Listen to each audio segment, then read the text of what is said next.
BTS의 월드 투어 이후에 최근에 르세라핌 아이브까지 월드 투어 대첩에 아이돌들이 참여하고 있습니다. 많은 사람들이 이 투어라는 게 아이돌들의 음악과 퍼포먼스를 보여주는 쇼케이스라고 생각하는 경향이 있습니다. 공연의 중요성을 이해하지 못하는 건데요. 사실 공연은 이런 스타들의 이미지뿐만 아니라 전체 수입 그리고 소속사의 수익과 직결되는 가장 중요한 변수입니다. 170년 전에 미국에서 슈퍼스타 투어가 본격화되는 후에 이건 변함없는 진실인데요. 사실 사소한 이슈에 목숨 거는 경제학자들이 꽤 많거든요. 이분들이 이 사실을 잇따라 밝혀내고 있는데, 자, 오늘은 공연의 경제학에 대해서 생각해보고 투자에 미칠 영향도 한번 짚어보도록 하죠. 170년 전, 그러니까 1850년대 미국 쇼 비즈니스계의 거물, 2017년 영화 위대한 쇼맨이라는 영화의 주인공으로 널리 알려진 P.T. 버남이라는 사람인데, 이 사람이 돈벌이를 위해서 한 가지 아이디어를 냈습니다. 당시 스웨덴 오페라 가수 제니 린드라는 사람을 섭외해서 미국 전역을 투어하도록 한 겁니다. 이게 흥행의 마술사답게 이 사람은 그녀를 묘사하는 멋진 수식어도 동원했는데, 스웨덴의 나이팅게일, 이 사람을 미국 도시 100여 곳을 순회시킵니다. 엄청난 인기를 누렸는데 당시 전체 수입이 70만 달러 가량으로 추정되는데, 별거 아니겠지 하시겠습니다만은 그 당시 GDP가 지금 미국 국내 총생산의 600분의 1 정도였으니까 엄청난 수입이었죠. 물론 P.T. 버넘의 악명답게 번 돈을 다 나눠주지 않았다, 이런 음모는 여전합니다만, 물론 오늘날 슈퍼스타의 공연은 이것보다 훨씬 더 큰 수입을 올립니다. 미국 경제학자 중에 이 셔윈 로젠이라는 사람이 있는데, 이 사람이 1981년에 슈퍼스타의 경제학이라는 책을 펴냈습니다. 여기서 그 원인을 규명하는데, 이 사람에 따르면 현대 기술이 스타의 수입 증가에 혁혁한 공헌을 했다는 겁니다. 공연 실황 같은 것을 다양한 방식으로 전달할 수 있도록 해줬기 때문이라는 건데요. 이해가 쉽지 않다면 1985년 프레디 머큐리하고 그룹 퀸이 라이브 에이드라는 공연 실황을 생각해 보시면 됩니다. 이때 거의 동시 시청자가 1억 명에 가깝고, 이 공연 실황이라는 게 그 후에 세대를 거쳐서 전해져 내려옵니다. 이게 프레디 머큐리나 그룹 퀸의 수입에 미쳤을 영향을 한번 생각해 보십시오. 현대 기술이 슈퍼스타의 수입을 더 올려줬다, 일리가 있는 얘기입니다. 또 하나는 마이크를 포함해서 현대 음향 기술도 한몫했다고 합니다.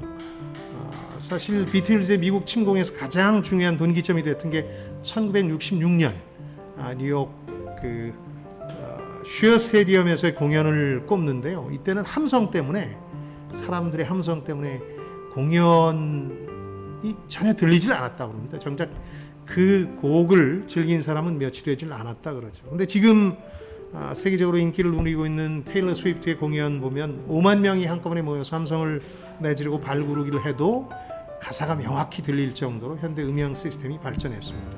여기 아시는 것처럼 LP, CD, 스트리밍으로 이어지는 기술 발전도 이 관객이 언제 어디서나 쉽게 음악을 즐길 수 있게 해줘서 수입에 한몫하게 됐습니다. 또 최근에는 우리 아이돌들이 대표적인 예입니다만, 굿즈를 포함해서 스타의 수입을 올리는 채널이 더 다양해졌습니다.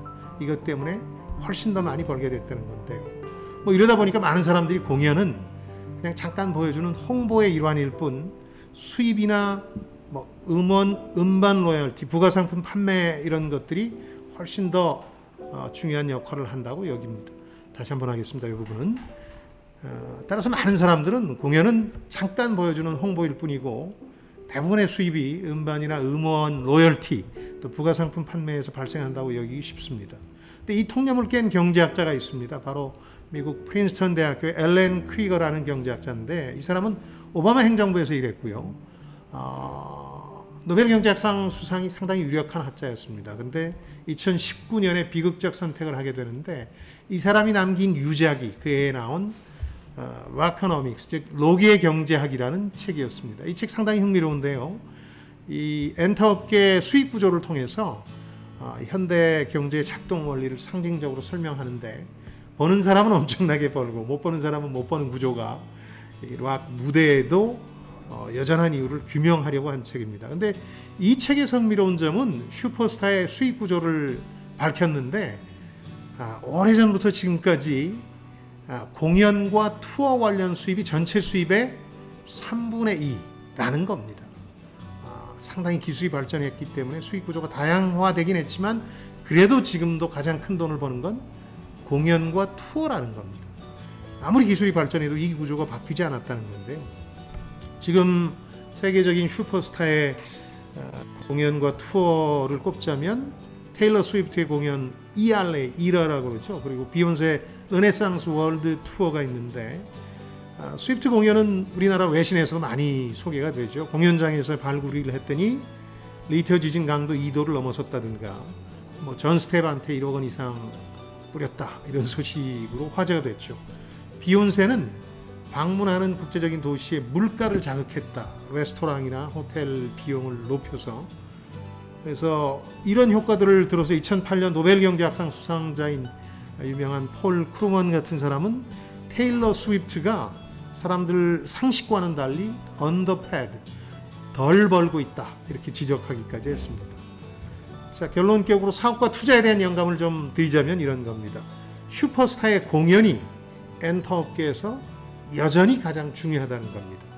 트와이스라는 그룹이 미국 공연이 예상외의 성공을 거두지 않았습니까? 거기에는 미국인 후원가의 힘이 작용했습니다만 그 때문에 JYP 주가가 급등했던 예가 있고요. 그러다 보니까 어떤 신예 그룹들이 글로벌 투어에 나선다 그러면 유심히 보셨다가 성공 가능성이 높다고 판단되면 소속사에 투자하시길 권합니다. 좀 빨라야 되겠죠 대신. 그리고 또 이런 생각도 들어요. 장기적으로 공연으로 먹고 사는 가수 이승철, 이승환이 승자라는 생각은 드는데 거기야 상장된 회사는 아니니까 투자할 방법은 없겠죠. 자, 지금까지 김방희였습니다. 저는 여러분의 성공을 응원하겠습니다. 다시 한 번만요, 마지막만. 자, 지금까지 김방희였습니다. 저는 여러분의 성공을 응원하겠습니다. 자, 두 번째로 가보겠습니다. 조금 이건 길어. 근데